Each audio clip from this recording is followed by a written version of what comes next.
तर बघू शकता मित्रांनो, वन प्लसचा नॉर्ड आहे. डिस्प्ले येत नव्हता आणि ह्या चार्जिंग मीटरवर 0.7 0.6 एक हे रीडिंग घेत होता. तर बघू शकता हा फोन आपण सक्सेसफुली ऑन केलेला आहे. प्रॉब्लेम फक्त ह्याचा एक होता की ही जी बॅटरी आहे का, बॅटरीमध्ये जो डायोड असतो का तो शॉर्ट केलेला आहे. जो रजिस्टर असतो तो शॉर्ट केलेला आहे. आणि हो का, हे बघू शकता ही जी डिस्प्लेची स्ट्रीप आहे का, काढतो मी एक सेकंद. ही जी डिस्प्लेची स्ट्रीप आहे, ही स्ट्रीप हो का, ही ह्याची जुनी स्ट्रीप आणि मी मार्केटमधून मागवलेली स्ट्रीप आहे. ही चेंज केल्यानंतर डिस्प्ले ग्राफिक्स येत आहे.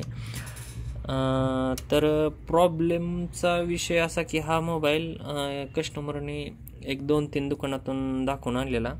कस्टमर म्हणत होता की दुकानदार बोलत आहेत की CPU रिबॉल करावं लागेल वगैरे.